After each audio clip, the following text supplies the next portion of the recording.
Hi everybody, I'm Terry Stiles. Welcome back to Moments with Jack. We are back with Jack Curtis. It's been a while, I think about a month or so, maybe a month and a half. It has been about a month. I attended one of their meetings last night, and let me tell you, if you haven't done that, you probably should. It's amazing what you learn and to see how they work and their thought process. There was a lot going on at your meeting last night. I want to talk about much of what was on your agenda because it feels like you made some big strides in a lot of things that you've been working on.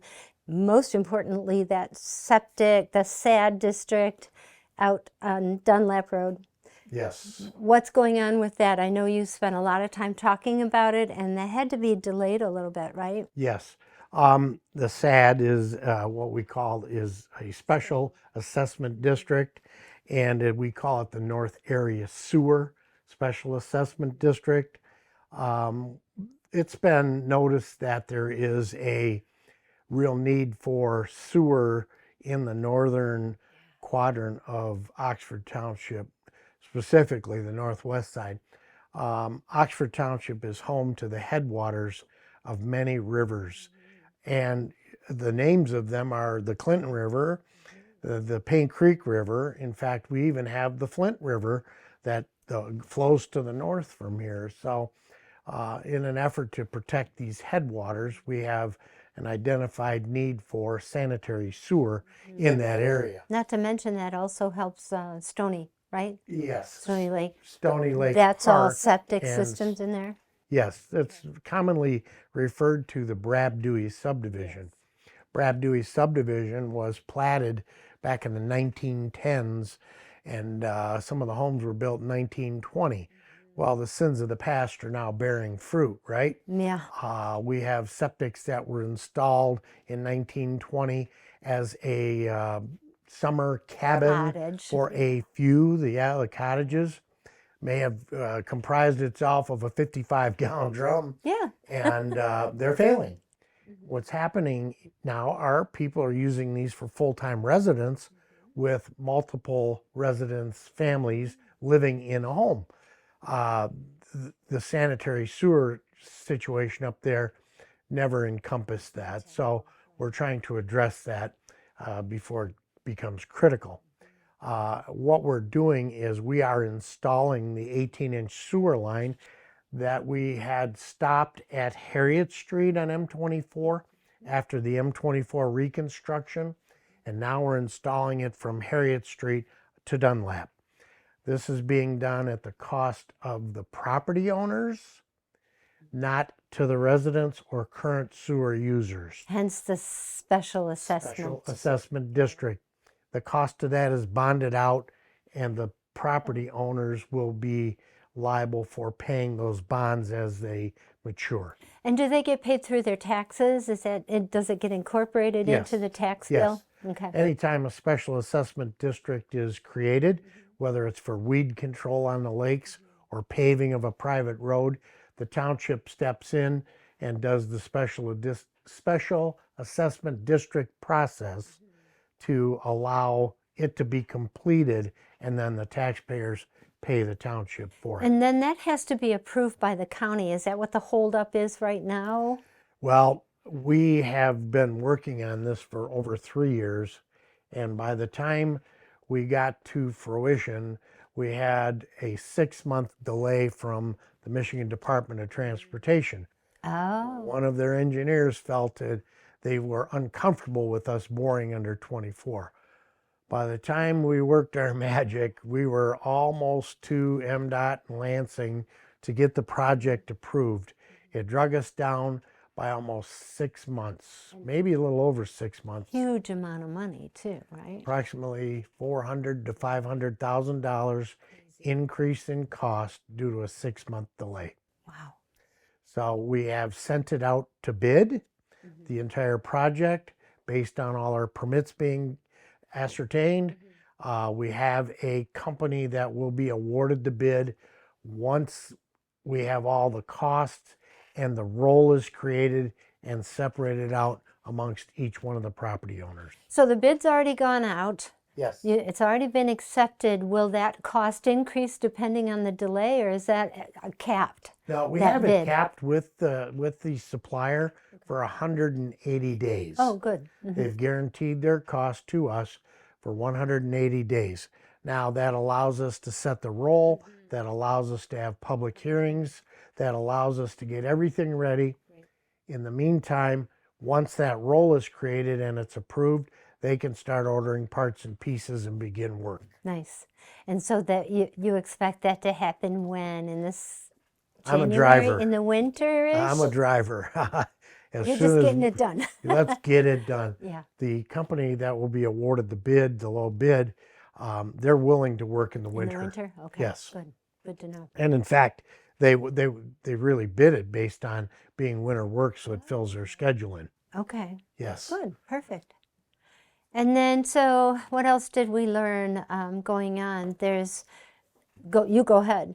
Oh. The most important things going on. One of the most important things is the safety path at the high school. Yay. Yeah. Yeah. Yeah. Finally. Yes. We approved the bid at our August meeting. Yeah. And our meeting last night was 4 weeks later. And I can tell you the path is almost done. Yeah. Isn't that something?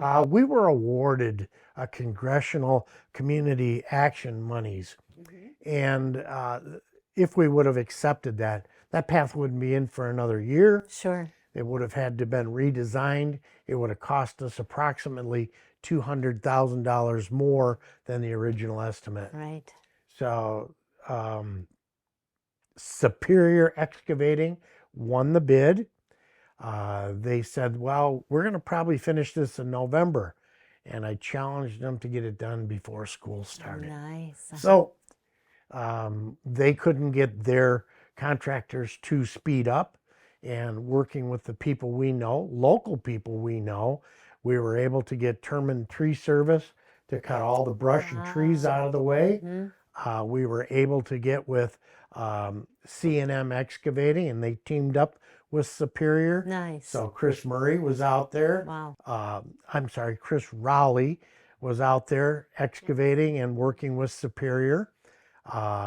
Then Ryan Austin from BSI paved it. They're completing the concrete ADA ramp approaches today. And a shout out to Levy. They donated 1,200 tons of gravel. Yeah. They took all of the black dirt, saving the contractor money, speeding up the trucking time, and we were able to get the project done. It should be all fully dressed and done by homecoming. That's September 22nd. Right. They're out there pouring concrete today, and that's September 14th. Right. Yeah. And so there were grant dollars that went towards that, correct? Yes. Our grants and communications manager, CJ Carnacchio, got us the design monies. We had donations from, like I said, Levy Corporation. Right. Good neighbors. Yeah, Meyer donated some money, and the easements, Oxy LLC, which is the golf course, donated the easements.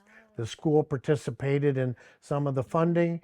So all in all, come through, we were managed to just get it done. Yeah.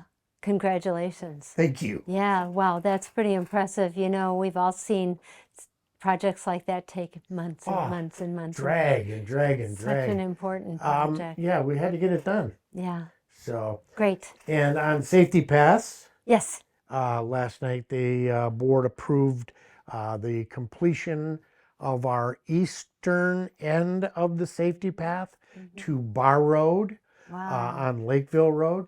So the residents of the eastern part of the township can now travel on a safety path to the village. We're waiting on one permit from the road commission to just extend the shoulder for about 200 feet so that we don't have to incur expenses of filling a ditch and putting drain pipes in. It's raising the cost of the whole project in itself. And staying on the safety path for a minute, the loop around Dunlap and through Waterstone, through the village is complete? Yes, a 5-mile loop of safety path is completed. culminating. You start here at the Helen Smith Park. Nice. Everything is complete all the way around. The only thing that isn't complete, and we've been watching families out there playing in the park and joggers. We have been approved to put a drinking fountain. Oh, right. So we have investigated it. We've gotten prices. We've got approval to do it. So we're trying to get it done before the end of the year. A water bottle fill station, drinking fountain, including a dog watering spigot on there. So we have to follow all the bid requirements. We have to follow all of the building codes and putting it in. So we're working on getting that done. We should have that done by October, and it'll be fresh and ready to run in the spring. Wonderful. Yep. Yeah, we've seen a lot of people at that park. So Oh, it's Little amazing. Pocket Park It's amazing. Yeah, it's a pretty busy little place. You know, in conjunction with our parking lot that was deteriorating out here, expecting more people. And if you go out there today and look, I know when I walked in, there were 2 families playing in the park. We added 7 more parking spots to the parking lot, and we refinished it, resurfaced the parking lot, put another drain in. We ran the conduit for the water faucet, the water fountain, and we ran conduit for a future charging station. Oh, okay. We're working with a company, a local company, State Electric.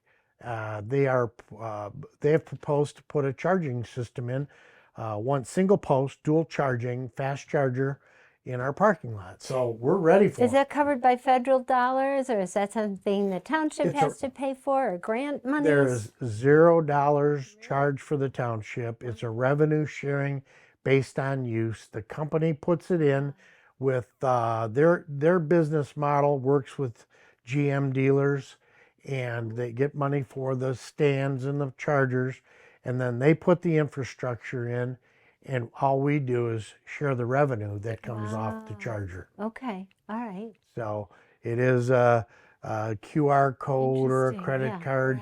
You pull up with your electric vehicle, play in the park for an hour, half hour, do the loop, however long it takes you. It takes me about a day.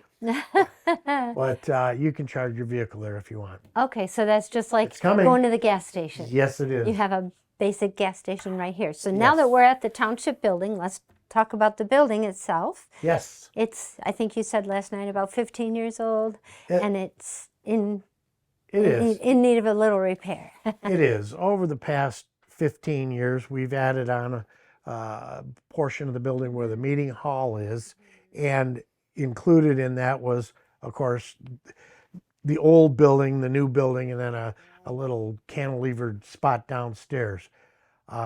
Through the 15 years, you know, I don't know what they used for a shingle, 25 years, but the wear and tear, we had it inspected. It needs it needs to be redone. So we will be going out to bid for the roof repairs, because we had it evaluated by a contractor, and they gave us a full report on what needs to be done. So according to our policy, we'll be going out to bid for that. Getting a little facelift. Yeah, getting a little facelift with the parking lot and the roof, but it also extends the life of the building, so you're not causing problems later on. We're preventing problems in the parking lot and prepping for the future. On that note, Chief Majestic of the Oxford Township Fire Department mentioned that they had some repairs to both Station 1 and 2 that needed to be done. Both Station 1 and 2 were impacted by the hailstorm that we all got hit with. Exactly. We didn't get hit too bad here. My truck got 5 dents in it. Yeah, I got a lot too. I saw some of the other people around got many more. Yeah. But somehow or another, like, bypassed us because we searched for hail damage and we had none here at the township. Crazy. But the 2 fire stations, I think Chief Majestic stated it was over $200,000 in damage to roof, doors, and sidings. Unbelievable. So, yeah, quite a bit. And didn't cost the township much or the fire department much because of the insurance, which is really great. The insurance, but he said that's going to add to the life of those buildings by another 25 years, which is really great. And what we have instituted in the capital improvement plan at the fire department and here at the township, we take into consideration where we have to pay for some of these things. Well, thank somebody, but the hail damaged the roof. Our insurance pays for it. We're able to allocate those funds to the purchase of new equipment, the purchase of a new truck or an ambulance. So that was a blessing in disguise. And they're working on that as well while we're on the fire department. They're working on getting two new ambulances? One new ambulance and one new engine. Oh, one new engine. Okay. Yeah, creatively, the cost of all, first off, it's hard to get a fire truck. Yes, it is. All of our surrounding communities have orders in for our fire truck. You heard Chief say 40 months. Yeah. That's over 3 years. Crazy, I know. So in a life cycle of an engine, fortunately, we got our order in. We borrowed money from one account and paid for it in cash up front. Oh. So we were guaranteed a price, saving us many, many, many thousands of dollars. Down the road, right? Yes. Well Yes. done. What else is new? What else is There's new? all kinds of things going on around here. Taco Bell's open. That's really nice. Taco Bell is Congrats. open. Looks very nice. Yes.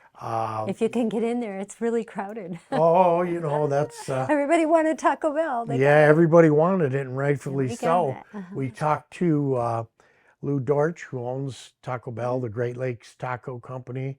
He owns Taco Bells and Subways around everywhere, I think. Yeah, right. The number I heard was unreal. But they had a very, very good opening day, and first 2 weeks has been monumental. They trained all their employees at one of their other facilities, and then they brought them in. They didn't do a soft opening. They ordered their food. They didn't have their Oakland County health permit yet, but they were preparing food and getting rid of it. They couldn't sell it. Oh, Yes. yeah, okay, got it. Yeah. Well, I'm glad that happened. And then also Made them McLaren. well prepared. Well, I have not heard one complaint. Neither yet. have I. And usually you get on Facebook and there's all kinds of things about the soft openings in the first days. Like people don't expect that. I mean, You know, that social media thing, that's a tough one because some people hide behind that computer Yeah, it's a screen shame. and say terrible things about good people, good products, and then some people will listen to it and believe it yeah, without really factually yeah, proving it. yeah. So, That's a shame and can If get you a lot of if things you want to going. talk about something about the township, come on in. Come to our meeting. Call me. Don't put something on Facebook. I'm not going to read it. Yeah, You know, I we understand. don't have time for that. No, we've got too many good things going on to follow that and listen to non-factual information. And again, I cannot reiterate enough, people should go to your meetings. And if they can't, I'm going to plug OCTV because we live stream them. Yes. And it's so cool to see how that board functions and how they talk about, maybe have a disagreement and they talk it out till they come to, it's great to see that action happen. Yeah. And to see resolves to issues that are going on. And all this production that's going on in the community proves that this is a good functioning board. The board members, most of them come in and talk. They call if they have a question before the meeting. Nice. Go to a lot of governmental meetings, and the boards that don't talk before can go on for 4 hours. Yeah. Our meeting last night, including a closed session, was 2 hours. So we handled subjects. We had 20-some subjects that we had to handle. We know exactly Yes. what it is before we go Big in. agenda. We eliminate some of the problems, questions, concerns. We still address them, and we move forward. I want to reiterate, we offer 2 times for the public to comment. While this is not a board for the working with the people, this is a board working with the board members for the For people. the people. They get to come and watch, but we do offer 2 opportunities for public comment. I've been covering boards for 25 years in 7 different communities. And really, this is the only board that I see that opportunity twice on their agenda. which Sure, and is a lot really of nice. Usually it's at the end of the meeting, and by that time it's too late everything's for the done. public to, yeah, everything's voted on. Right. You have it at the beginning and the end. We So have it at the it's really beginning nice. to let people get something off their chest that's not Not on on the the agenda. agenda, right. So here you come in and you come talking about something or praising something. We hear it, we can't respond because it's not on the agenda. But if something is on the agenda, at the end, we answer the questions that we can't dialogue right. with the public on, violating the Open Meetings Act. So if you come and attend and have a question at the end, we can answer those questions in our commissioner's comments. Yes, you can. So that's what we try to do. Really nice. We're not trying to hide anything, but there's protocol in the codified law that states Open Meetings Act, if it's on the agenda, that's what you talk about. It would help if people read, there's crypt notes for Robert's Rules. It would Yes. really help if people read that, because then they wouldn't come there and accuse you of trying to hide things because you're not going to talk about it. They'll understand. Yeah, and they can't talk about they it. post the meeting agenda on the of boards. They time. post it on social media. They post it in the Oxford Leader. Everyone knows what the agenda is. We are not hiding anything. Right. And according to all the rules in planning and zoning and township governance, we follow them to a T. Yep, you do. Yeah. Okay, what else? Probably the biggest one, we'll get that one out of the way, is the township master plan. Oh, gosh. Every 5 years, the townships should require, or they have to review their master plan and renew it. Right. So what we have done is the Planning Commission, the Township Board, and the Zoning Board of Appeals met on August 24th and agreed to go through not the heaviest rewrite, but not just an overview, the middle portion where we engage the community. We engage the community through surveys and actual people working on a steering committee. We engage, the Planning Commission takes the lead on it. Once they do all the legwork with surveys, with charrettes, if you will, we're even going to try to get to a football game with a booth. Yay, good. So that will give the public input into the planning master plan. Once the master plan is completed by the Planning Commission, it's then recommended to the Township Board.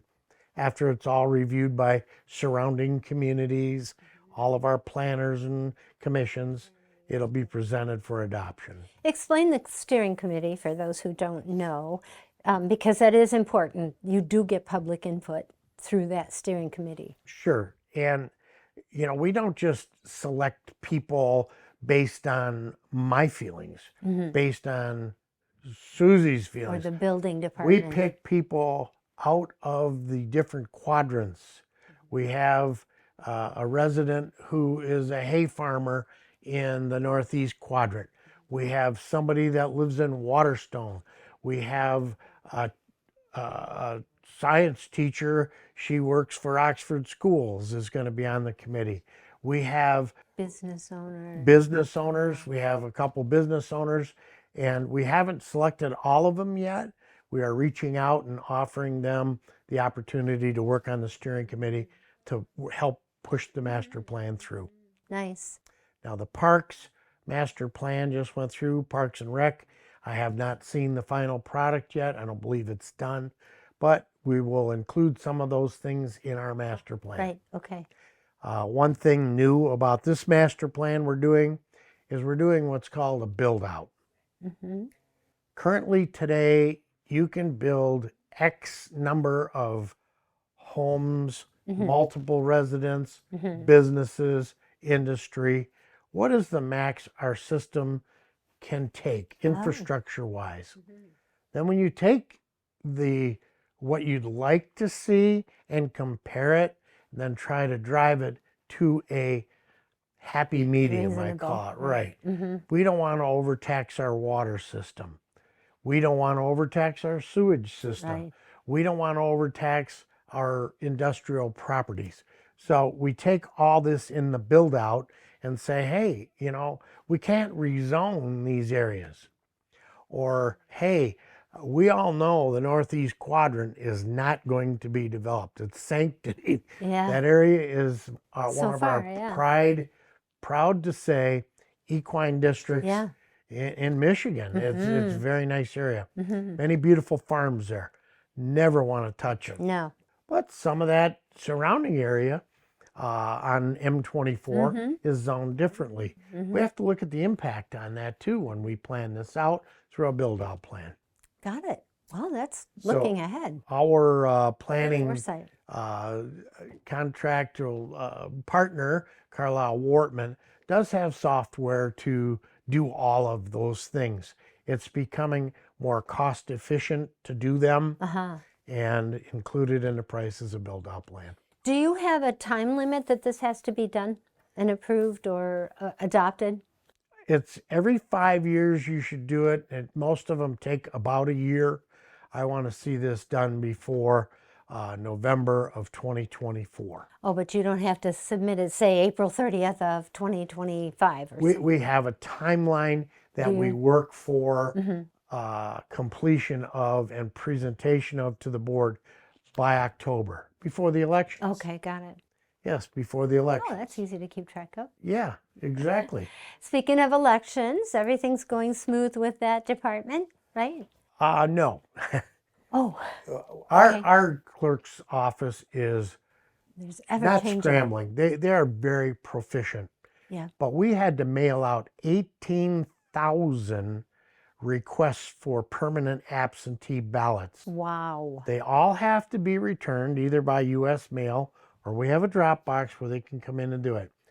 The impact of the election last year, changing the voting ramifications, 9 days early, absentee ballots, polls open, all of those changes have impacted our clerk's office very heavily. Now, they've stepped up and they're working. They have. We've had some part-time help. We have Danielle who jumps over there and helps in. Today, they're going down to the county for a 3-hour seminar. Early voting, right? They're leaving on that. And we've got to put people in our clerk's department to still receive these letters.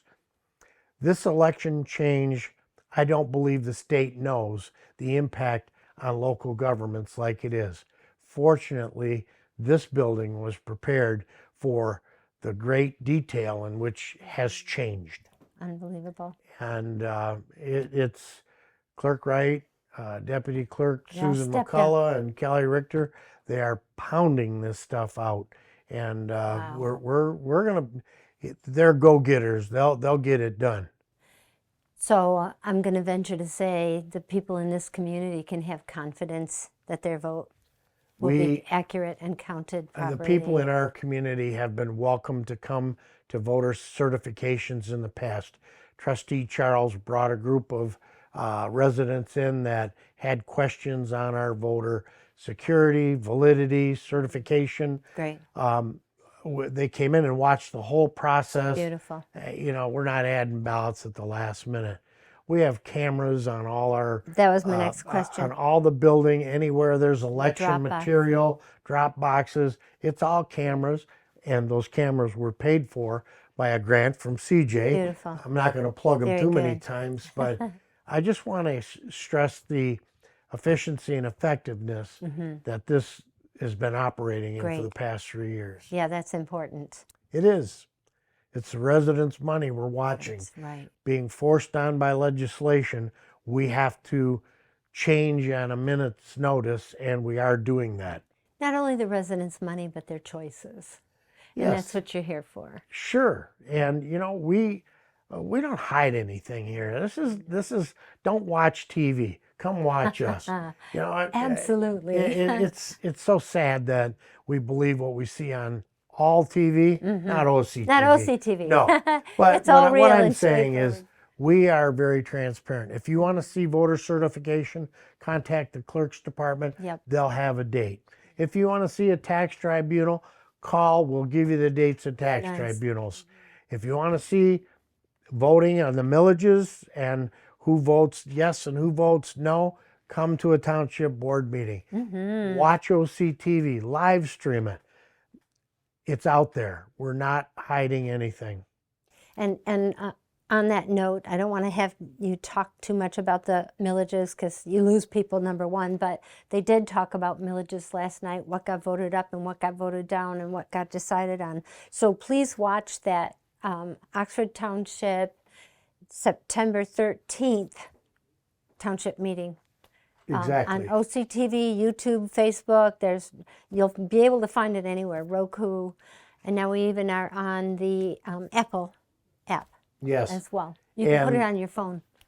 you're going to be contacted here soon.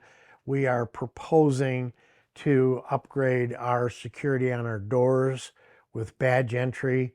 It secures the door twice as good as a lock. And we are going to be updating the availability for cameras, audio in our conference room. You know, in the past, we bought a TV from Best Buy, threw it on the wall. We have one TV that blocks another TV. When we were gifted the ARPA funds, the township board approved us to improve the audio visual, to increase the streaming capabilities using these federal funds that were given to us through the Nice. American Rescue Plan. So again, we're not adding a tax. We're not asking for more money. We've gotten this money, all there. and what we're using it for is very well explained. Beautiful. Great. I think the last thing that I have to talk about currently is our water system in Oxford Township. Oh, yeah. We will be flushing the hydrants and the water mains in Oxford beginning October 9th, and it should be completed by the 13th. The WRC, the Water Resources Commission, comes out, opens the hydrants, allows the water to move, removing any sediment, rust in pockets. It gets water running in systems that may have been sitting for a while. So we will have on our social media page, we will have information in the Oxford Leader, we will have information posted on water flushing. If you need more information on it, please call us. We can email you what our WRC is sending us. I have the map right here of the calendar and some of the requirements they tell you. For example, it may cause discoloration. And what they ask you to do... Don't do your laundry that day. Yeah, don't do laundry that day. What they tell you to do is to drain it at a hose bib outside the home that is before the softened water in your home. Yes, okay, that makes sense. Yeah, so just run it till it's clear and away we go. So... That was a lot, Jack. I could go on for days. You guys have been busy. We're very busy. We've had the fortunate, I met this week with the Michigan Economic Development and the Oakland County Economic Development. One of our local businesses has been awarded a major contract, which we can't talk about yet. But with them being courted to go out of state, as all contract awardees are, some of the people like to get them to the states that they like better than Michigan. Yeah, right. So Michigan that be? Economic Development in Oakland County are working with this Oxford-based industry to keep that industry here in Michigan. And it's right now currently slated for over 60 jobs. Wow. In addition to What the they already 60 have. people they already have. Wow. So we work very hard at retaining the quality businesses that we have and work in helping those businesses understand Oxford is a great place. They love Oxford. These business owners treat their people like family. So we want them to be here. They're a solid base for our tax. They're not an invasive industry, if you will. No smokestacks and rust barrels out front. Right. So it's good to work with these people. And the contacts that I've made over the past 15 years has paid out now, retaining these businesses in Oxford. Yeah, you don't want to lose that business for the 60 people that are working there. That was Exactly. 60 in our community. That's 60 in our community. Yeah. If we can keep them here and gain 60 jobs, Nice. that's people that visit our restaurants our gas station, That's our, right. you know, My area. anything. Yeah, they come to town. They Right. need something. So we're working hard on that. Well, thank you. Oh, you're Thank you welcome. for working hard for the community and for us, and you guys are doing a great job. Thank you. Thank you.